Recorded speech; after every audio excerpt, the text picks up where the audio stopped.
তোমাদেরকে তো আগের ভিডিওতে বলেছিলাম যে আমি মেয়ে হওয়ার পর থেকে নীলের উপোস করি, তেমনই নীলের উপোসের আগের দিন আমি কিন্তু সংযম করি। অনেকেই আছে প্রথমবার করে তারপরে আর নিরামিষ ভাত খায়, কিন্তু আমি এখনো পর্যন্ত প্রত্যেকবারই করছি, আর যতদিন পারবো ততদিন এরকম সংযম করব। প্রথমবার যখন সংযম করেছিলাম তখন দুপুরবেলা সাবু খেয়েছিলাম, রাত্রে ফেনা ভাত খেয়েছি।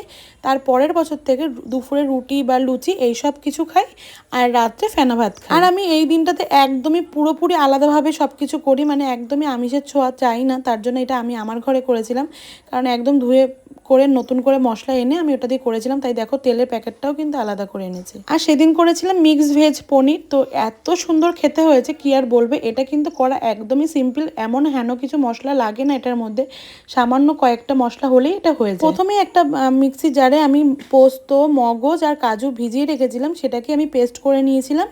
আর তার সাথে সবজি দিয়েছিলাম, আর সবজির মধ্যে ছিল পটল, আলু, গাজর, ক্যাপসিকাম দিলেও ভালো লাগে, আর সজনে ডাঁটা থাকলে সেটা দিলেও ভালো লাগে। যেহেতু আমার কাছে ক্যাপসিকাম ছিল না, তার জন্য আমি আলু, পটল, গাজর, বিন এগুলো দিয়েই করেছি। একদমই সিম্পলভাবে করেছি, বলুন যেগুলো ঘরের সবজি ছিল সেগুলো দিয়েই করেছি।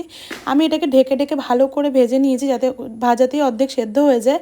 তারপরে কিন্তু আমি যে পেস্ট করেছিলাম ওর মধ্যে একটু টক দইও দিয়েছিলাম আর কাঁচা লঙ্কা দিয়েছিলাম। এর মধ্যে সব কিছু দিয়ে একটু সামান্য জল দিয়ে একটু ফুটিয়ে নিয়েছিলাম। আর তার মধ্যে কিন্তু মিষ্টি দিতে হবে, মিষ্টি, ঝাল, নুন, এটা পুরো ব্যালেন্স মতন দিলে এটার টেস্ট কিন্তু দারুণ লাগে। আর এই আইটেমটা না পুরো রুটি বা পরোটা এগুলোর সাথেই বেশি ভালো লাগে, লুচির থেকেও রুটি, পরোটা, নান এগুলোর সাথে ভীষণ ভালো লাগে।